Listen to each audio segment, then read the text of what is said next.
Welcome back, everybody, to This Is My Bourbon Podcast. I am your host, Barry. Kyle is off for the week because he cut his hand and he had to go to the emergency room. Anyway, I hope you're doing well.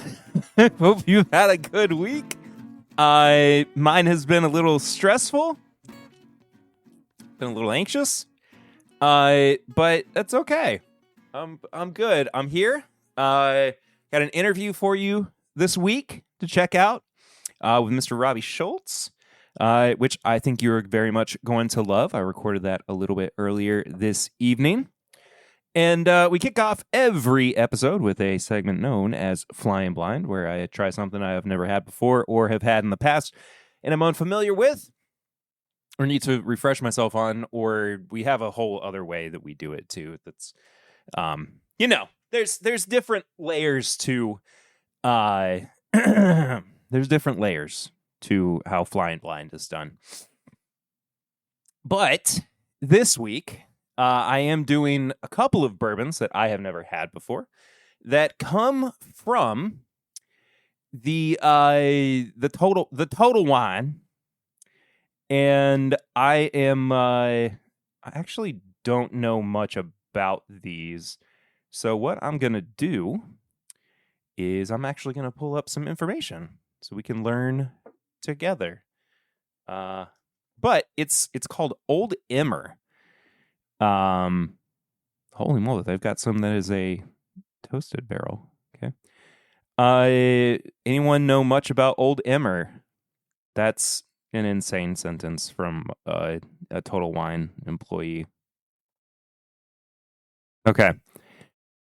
Old Emmer Finest Wheat. This is from josephbourbon.com. I don't know who Joseph Bourbon is, but this is a blog post where he reviewed Old Emmer. A while back, I was in my favorite Total Wine and More establishment and saw a large display of Old Emmer Finest Wheat Bourbon Whiskey. I asked an employee for a complimentary pour I always appreciate and asked if he could tell me anything about it. It's flying off the shelves. We can't keep it in stock. Really? Tell me more. Well, you've heard of Elmer T. Lee? Well, this is similar. And the old is tied to Old Taylor. Brother, give me a break. There is no shot. There is no shot. I mean, we gotta find a little more information. Okay, we know it's wheated. They have a high wheat. This is called, okay, what I have the cast strength and I have the regular. But this is called the Finest Wheat Bourbon. I just got the airplane bottles because I wasn't about to shell out a bunch of money for these big boys. But here at Total Wine, and this is a Spirits Direct brand, which means it's only available at Total Wine too. The regular Finest Wheat, which is 92 proof, I believe, yes, is $45 for the full bottle, or $4 for the airplane. And it's a wheated bourbon, of course, that's at least 4 years old. Okay. And the cask strength, I don't know if it's always this, but mine is 120.2 proof. On the website, it says 55%, so 110 proof. So I guess the proof changes batch to batch or bottle to bottle. I don't know. But that's the interesting thing about these, these Spirits Direct brands. They don't always tell you a whole lot about what's going on with what they source. So anyway, let's get into it. This is like kind of a review and also kind of flying blind, I suppose. Yeah, screw it. What's it matter? I doubt that I'm about to. What I said, screw it, and what's it matter about was finishing the whole of these bottles because I get the feeling I'm not about to find one of my new favorite bourbons. And if I am, well, unless they are in fact flying off the shelf in the way that this one Total Wine employee said, I will hopefully be able to get more.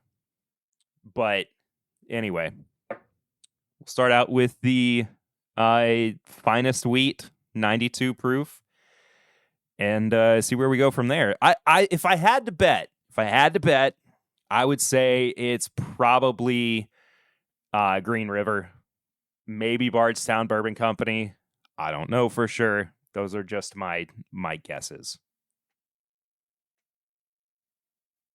That smells like young wheated bourbon. I mean, definitely not bad.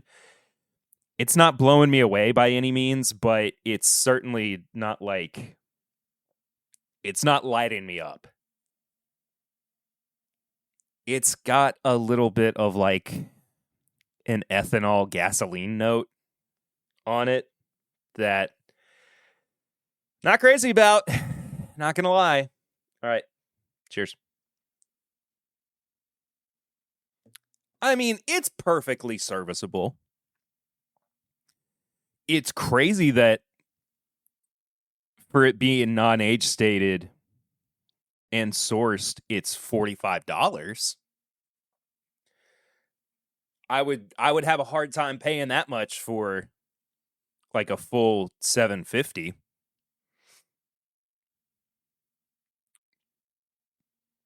I mean, it's not bad. But it is interesting.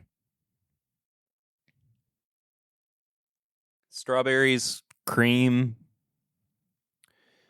little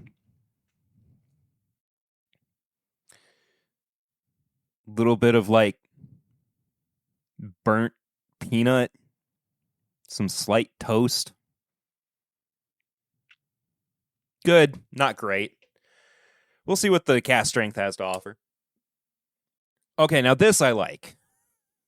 This has some has something to offer.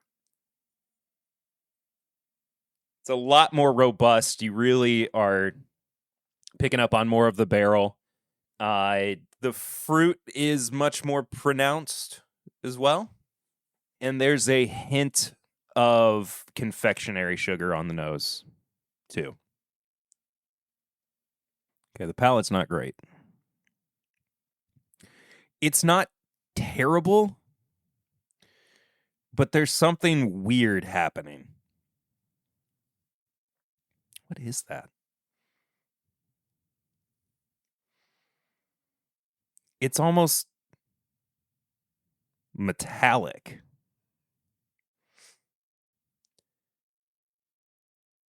I don't know why.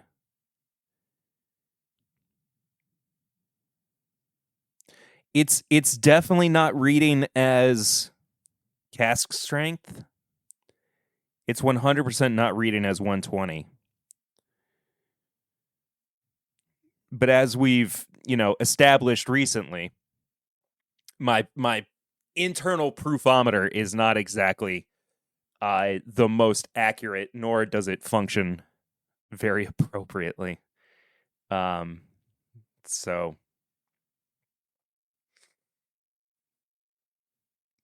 what are you gonna do? I need to figure out how to reset that because I gotta. Oh, there's the youth.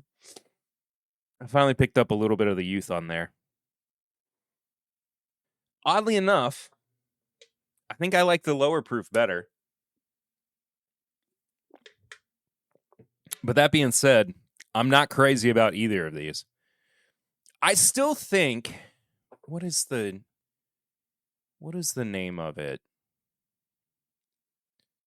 Yeah, I know what Spirits Direct is. I just can't remember what the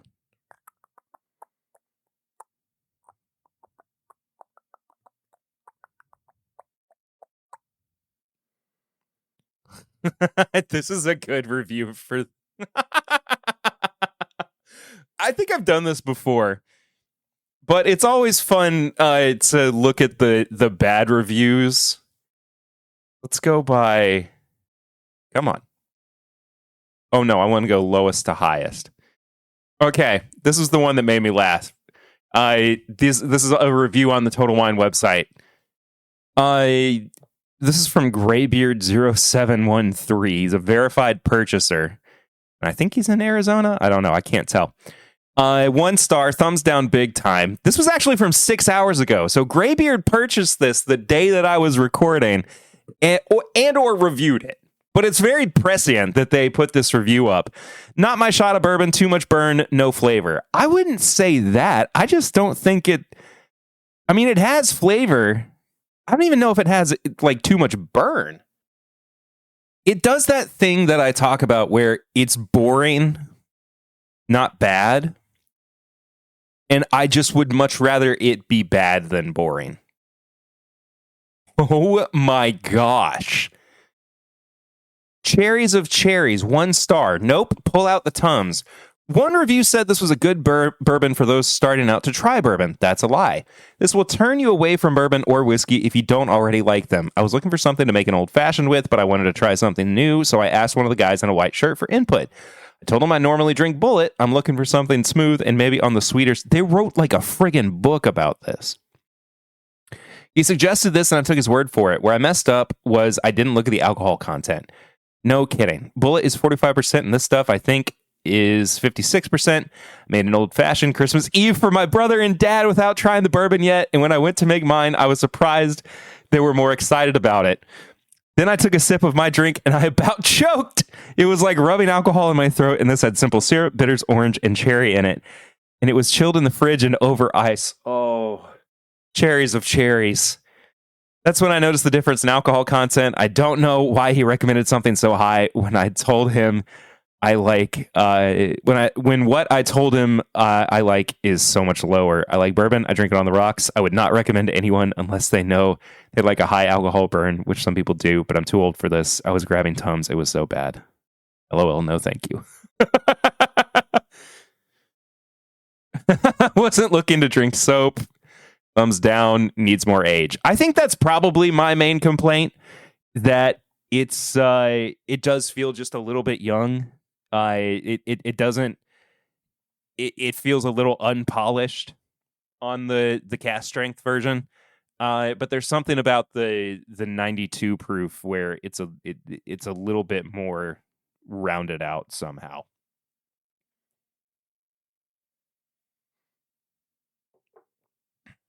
This definitely feels like it is their answer to Maker's Mark, but at a much more like premium price, which I think is very strange. But what I was gonna say though is that I still think that the best Spirits Direct bourbon that is available at Total Wine is Wolcott Rickhouse Reserve. It's Barton distilled. It's 120 proof. It has never let me down. It's like the it's like the poor man's 1792 full proof. Even though I think they use the secondary mash bill for from Barton, instead of the 74-18-8, they use the 70-21-9. I'm pretty sure. I think that's their.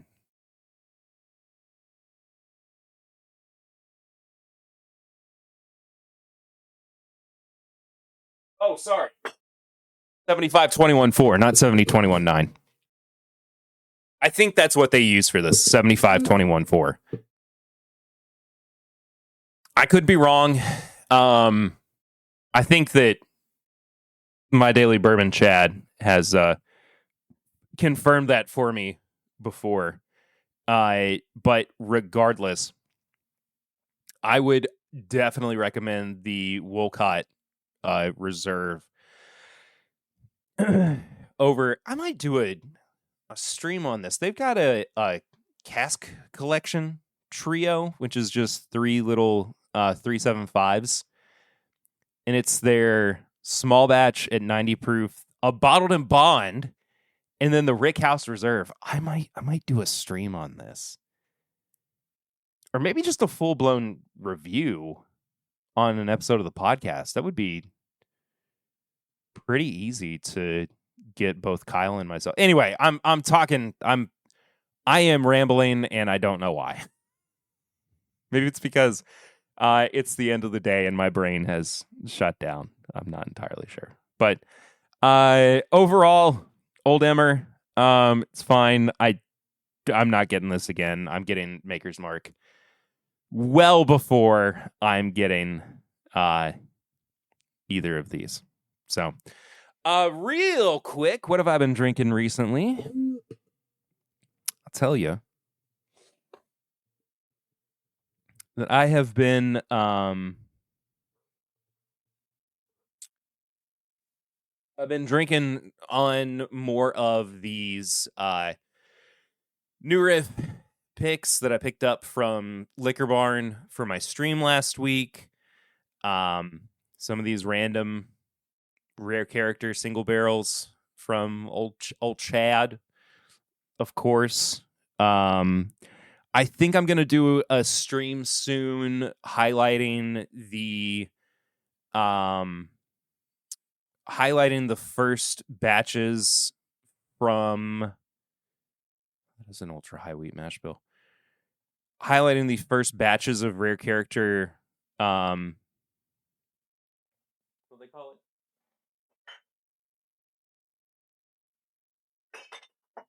Limited release.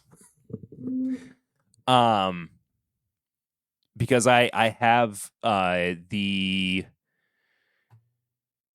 straight whiskey now, the orange wax, and I thought it would be a good time to, because they're starting to hit the markets as well. I thought it'd be a good time to dive into those for a little bit. Of course, not trying to do a rare character only kind of deal, but I like to highlight what I can when I can from rare character. And what else? I feel like there's something I've been drinking that I'm not thinking of. Back in the Cincy Lights, of course. That's my new house beer, because it's cheap and drinks good and readily available. But yeah, I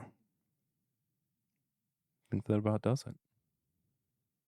Folks, very excited to be welcoming on to the program Robbie Shoults. He is the owner, operator, and third generation as much of Bear Creek Smokehouse down in Marshall, Texas.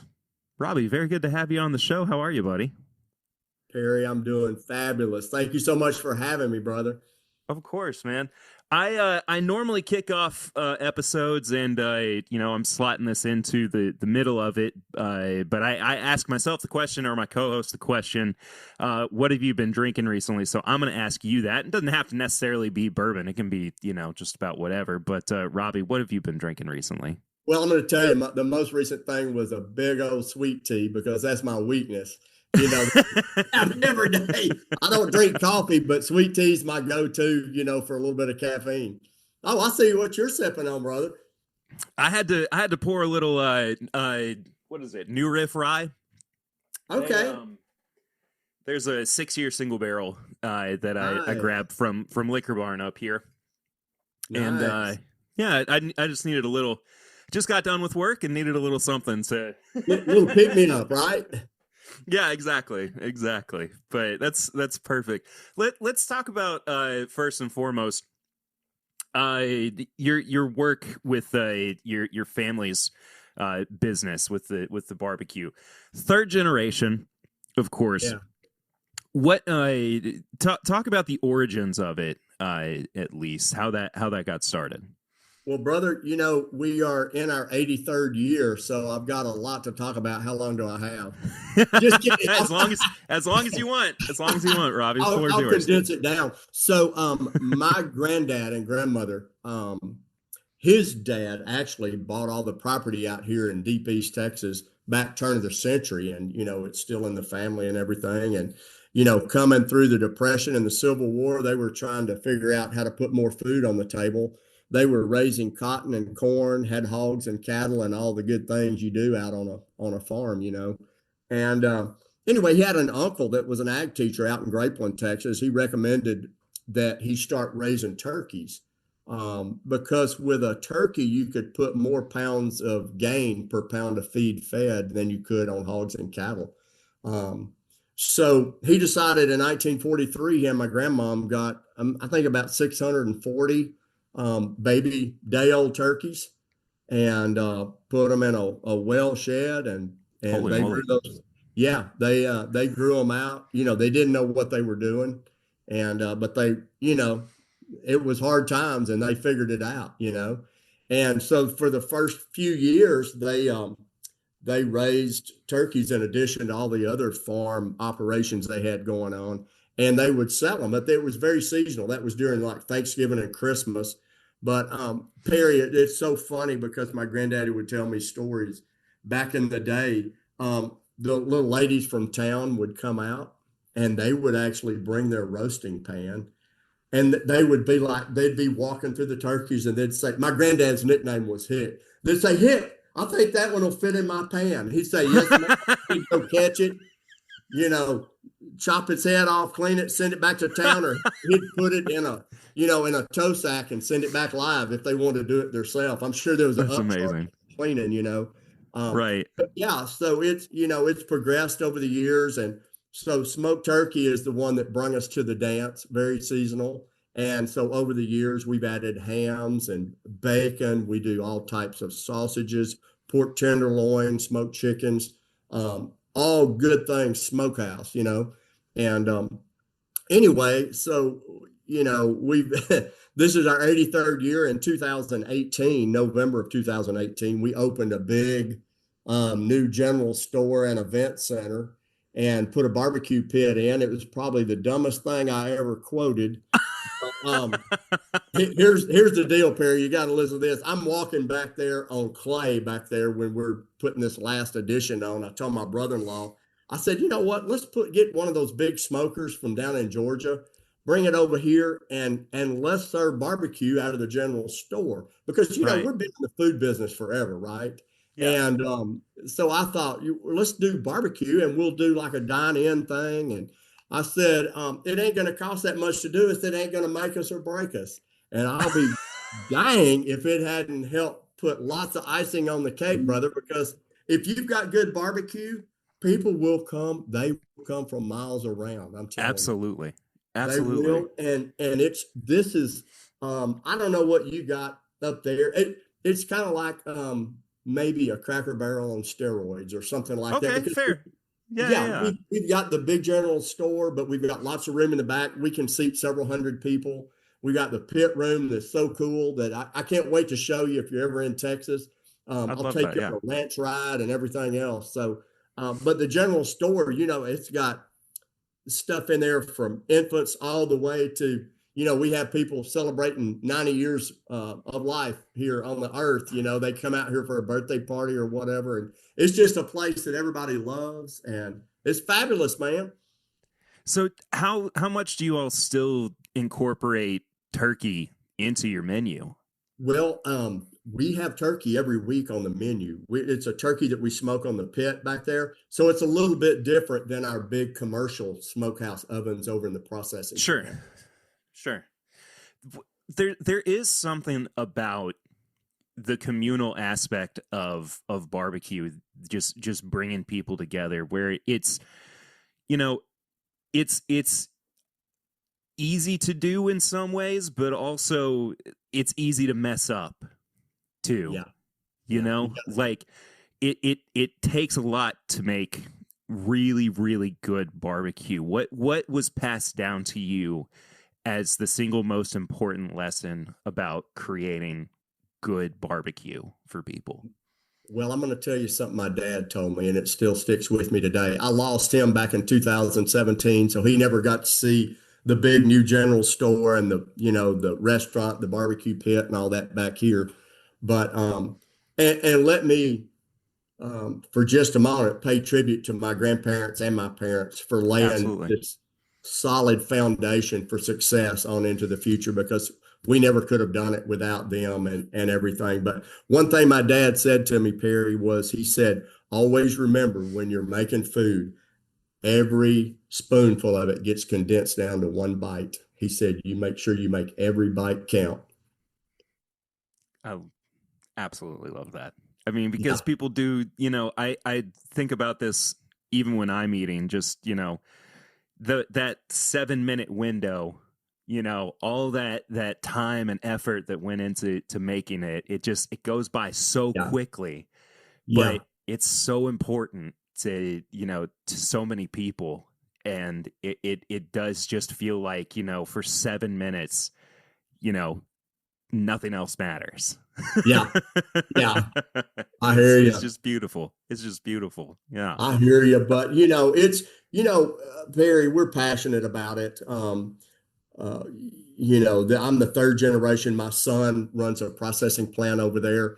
We sell product to just under 3,000 Walmarts and Publix over on the East Coast, and a lot of other chains. So he runs that, and I'm mostly over here at the store with and with the restaurant and barbecue pit and everything. But we love people, and we're passionate about it, and we're dead set on making sure that everyone that visits Bear Creek just has the best experience possible. We try to make everybody feel like family, and we believe in serving the best food that we know how to make, giving the best customer service, having the family atmosphere.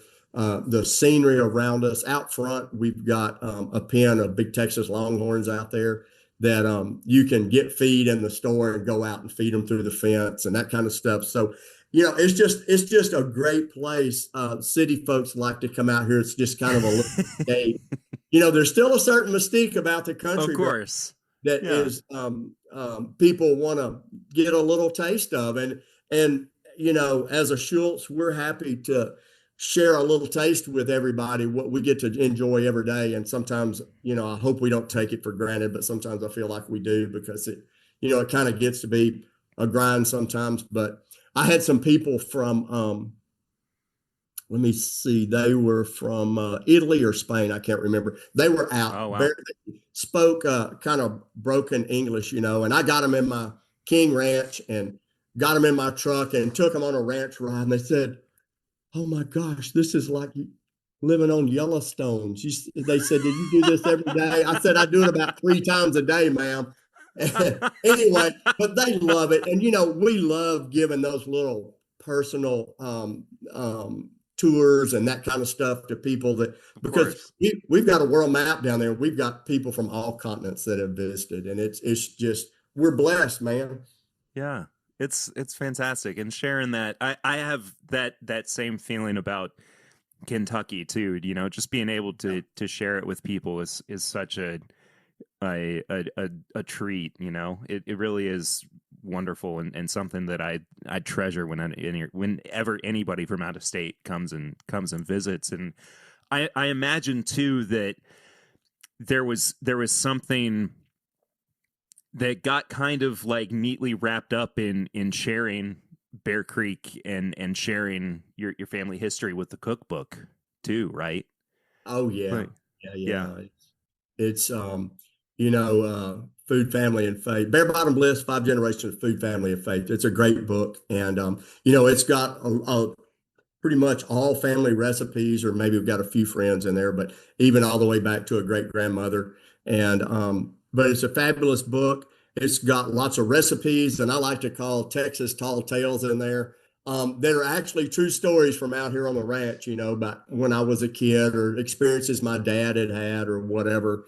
And then a ton of great old fashioned, just home cooking recipes that you probably got the ingredients in your pantry and you don't have to Google what planet you got to order this stuff in from. So many recipes nowadays, they incorporate ingredients that you've never heard of, Right. right? So Right. it's all simple stuff. It's a great book. And I'm glad you brought that up. Yeah. What did it mean to take some of those, great grandmother recipes and put in there? Because there's something kind of like, you're taking something that's been so close to you for so long, and you're finally sharing it with people too. Was that special to you in any way?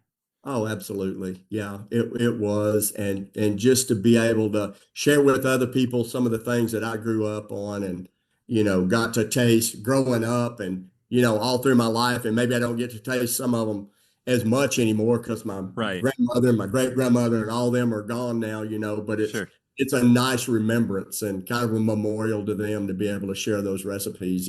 Yeah. I love that, man. So let's shift a little bit, because I got to ask you, since you're on the Bourbon podcast, let's talk about drinking bourbon and eating barbecue too, pairing it up and everything. I hear you. There is a King Ranch Old Forester collab. I don't know if you've ever tried it. Have you tried it? I haven't cracked it. Oh, okay. There you go. Well, you got to try it soon and let me know what you think about it. Okay. But what are you typically pairing up in the bourbon world with some of your home cooked barbecue? Well, you know what? One of my favorites, and I'm a Buffalo Trace guy, okay, but I love. Nothing wrong with that. I hear you. Oh my gosh, I love it. I'm trying to get every bottle they ever made. I think my wife's about had it with my collection. So I love some Elmer T. That Lee. happens. Yeah, I hear you. I love Elmer T. Lee. I love Weller 12. I love the Colonel. Yes, sir. I recently my banker called me and he said, because he collects too. He said, Robbie, he said, I found 2 E.H. Taylor Warehouse C's. I said, wow. Really? And he told me, he said, do you want one? And I said, well, you should be able to answer that. You're in charge of my bank account. Anyway, as it turns out, he got it for me. He got him one too. And but of course I haven't cracked that, brother. I'm just, I've got some stuff that some things that I like every day, and then some things that are just like put back here. And your daily drinkers. It's fun to talk about and that kind of stuff, Yeah. It is one of those things where, you got to be a little more careful with it these days. It's not the pandemic, where we were all kind of hunkered down and drinking a lot more during that time. But is Buffalo Trace stuff kind of what you gravitate more towards, as like your daily drinkers then? It is, and I like just, E.H. Taylor small batch, right? Out of the bottle. It is fantastic. Absolutely. I've kind of stocked up on Weller 12, so I've been, it kills me to crack one, but I've been drinking that lately.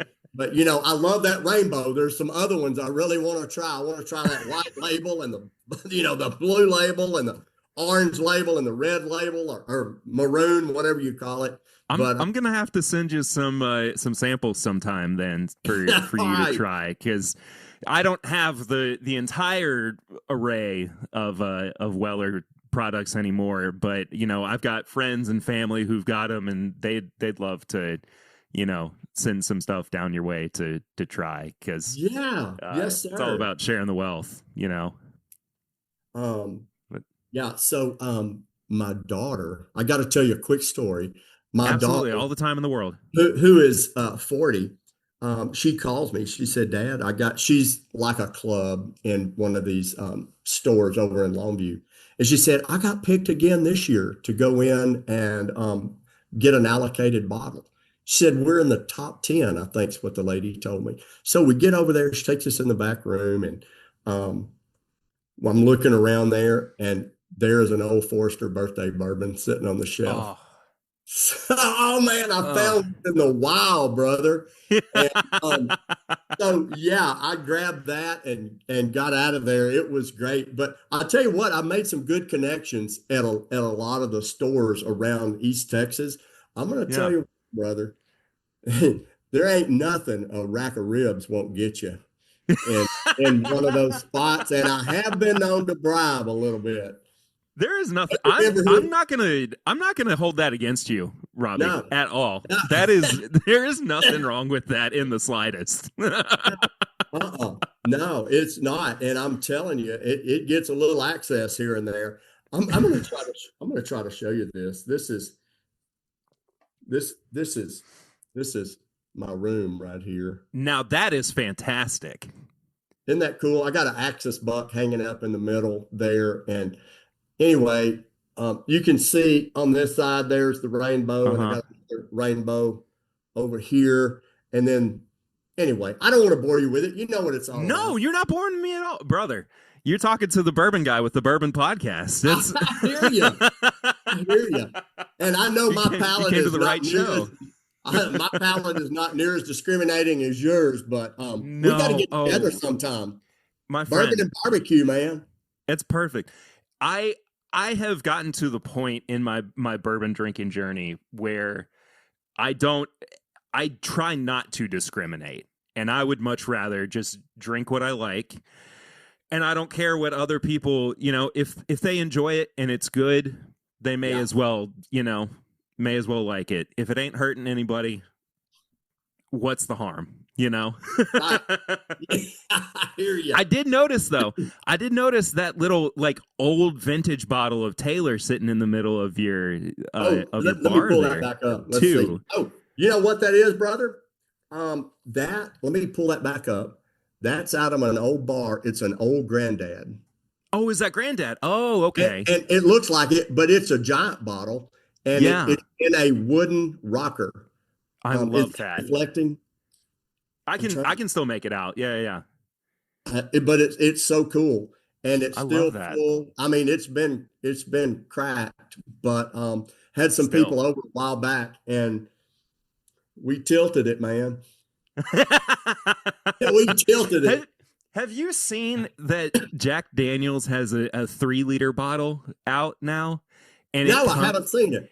It's okay. Well, it's just really goofy to look at, for one, because it's a 3-liter bottle. It just looks crazy.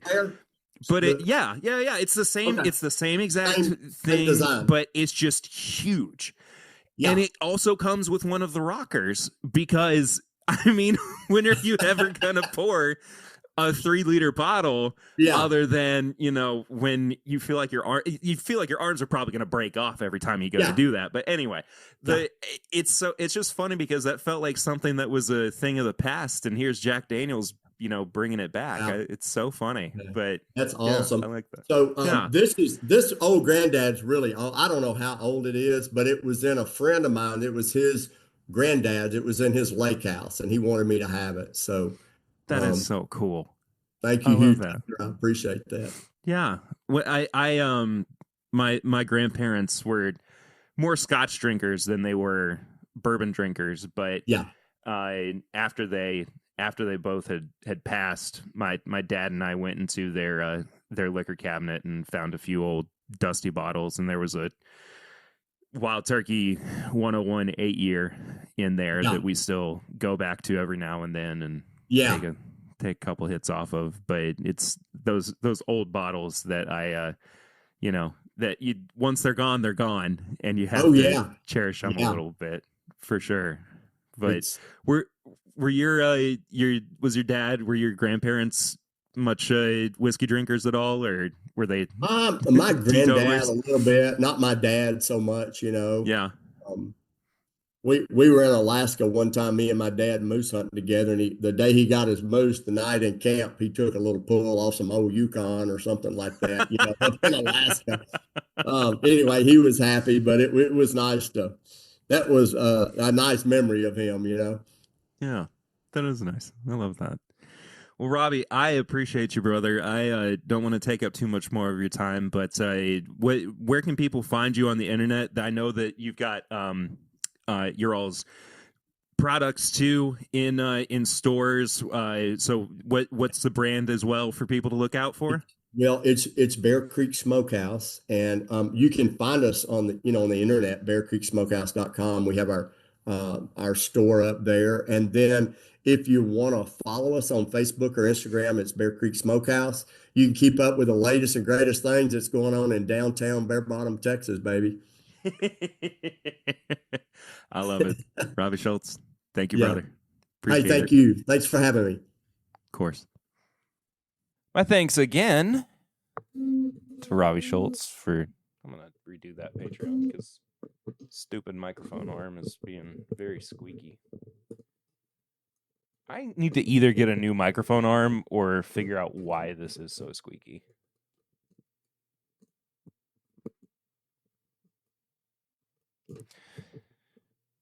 My thanks again to Robbie Shoults for hanging out with me.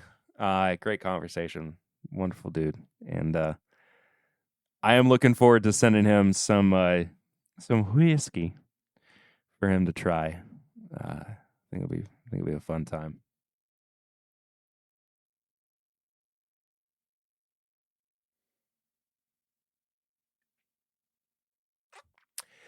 Anyway, we are going to move into our segments for the show that are normally on the back half. And you know what? We have a barrel ring, but I am actually going to save it this week because I saw a little preview for it, and I saw that Kyle was mentioned in it, so I don't want to exclude him from the barrel rings, so we will save it for next week. Which means that, but if you want to submit a barrel ring, you can do so by sending a voicemail or a text message to our barrel ring hotline. That's 859-428-8253. We'll check it out on the show.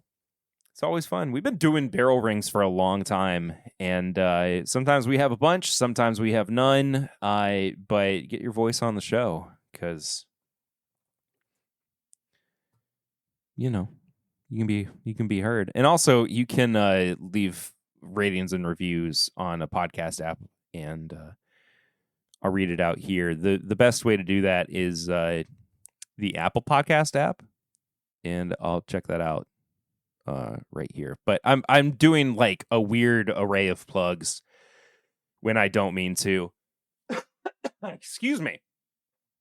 I kind of here as I transition into High Proof Hot Takes, segment of the show where I complain about things that have been bugging me for the past week.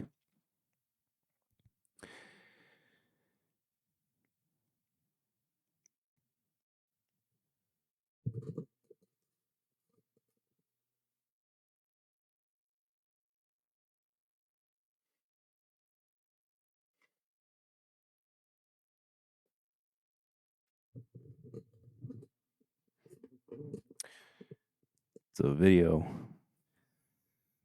only High Proof Hot Take. Tips and Bits, though, segment of the show where I recommend things that I've been watching, reading, listening to, enjoying that I also want you to check out because I think it would enrich your life a little bit. And this week, I got a couple things. One, did you know? I hope I haven't brought this up. If I have, I apologize. I don't mean to double down on Tips and Bits, but did you know that Bob Ross is on Twitch? I mean, not, the man himself. It's they're replaying old Bob Ross painting tutorials. But oh man, he died on July 4th. I feel like I'm gonna be sad, but you know what? We're gonna find out together. He was married 3 times?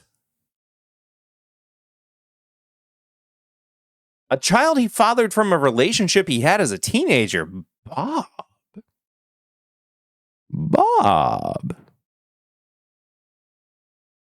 And a son with his first wife. His son occasionally appeared on The Joy of Painting? What?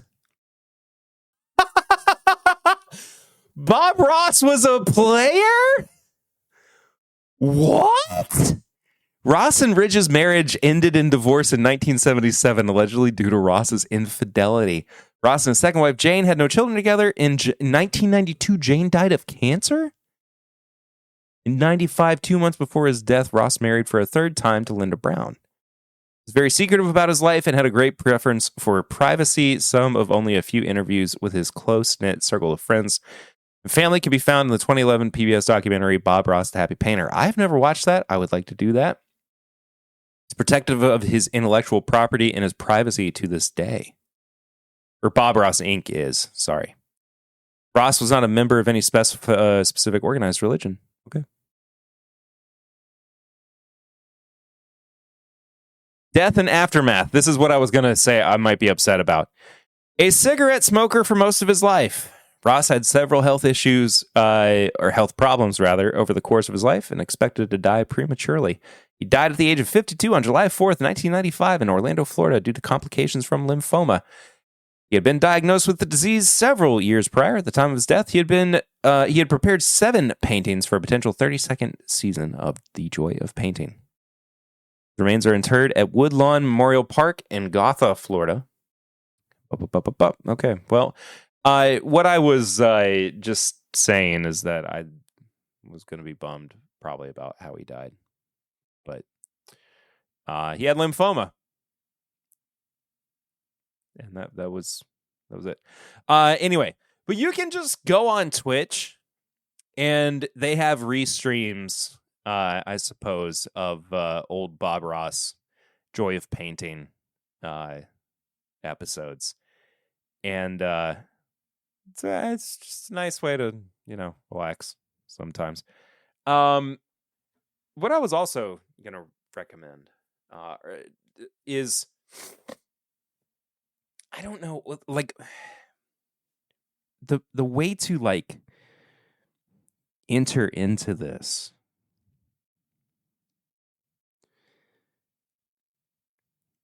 is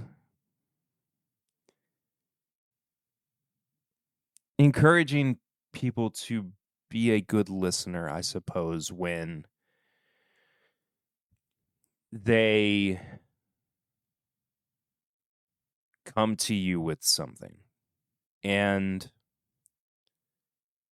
being receptive to what it is that they are telling you or asking of you. And the reason that I'm saying it or bringing it up is because I had a conversation with my 5-year-old the other night before bed where she expressed that she was having anxiety.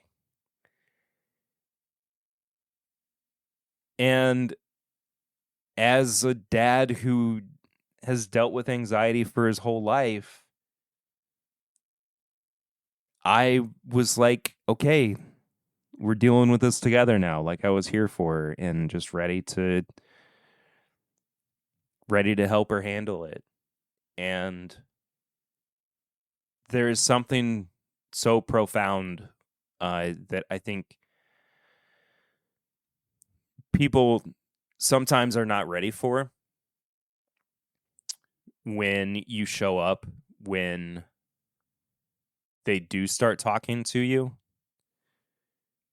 and you genuinely are there and receptive to what it is that they have brought to the table. And I would just encourage you to do that more. So that is all. It's been a good episode. I like this episode a lot. Different. Appreciate again, Robbie, for being on. Fun guest, different guest. And I look forward to maybe having him back on again sometime. I think it'd be great. Get him a flight that we can share together. But if you want to follow the show on all social media, it's at My Bourbon Pod. If you want to follow me personally, I'm at pritter1792. If you want to support the show, you can do so by heading to patreon.com/mybourbonpodcast for as little as $1 a month. For as little as $5 a month, you get bonus content every single daggum week. There's a bonus episode on Mondays. There's the pregame chats on Tuesdays. And early access to the podcast as well on Tuesdays. It's uncut. It's unfiltered. There's some bonus content over there on the main episode that only Patreon gets to hear. If you have questions or comments, you can send them to thisismybourbonshop@gmail.com. We have apparel and merchandise at bourbonshop.threadless.com. You can also, as I said earlier, send a thought or a feeling to our barrel ring number. It's 859-428-8253. We have a P.O. Box as well. It's P.O. Box 22609, Lexington, Kentucky, 40522. And then last but not least, leave us a 5-star rating and review on your podcast app of choice. We'll read it out here on the show because we appreciate everybody who leaves a review that supports the show and boosts us up in the algorithm. I don't know exactly how it works, but it does in many, many ways. Next week, I'm assuming Kyle will be back. I don't know what we're doing next week. We might do the Wolcott. We might do some friggin' rare character limited release. I don't know yet. We'll figure it out. But stay tuned. Same bat time, same bat channel as always. Love y'all. Thank you for all of your support. Thank you for listening. We'll see you real soon. Until next time, though, I am Perry, and this is My Bourbon Podcast.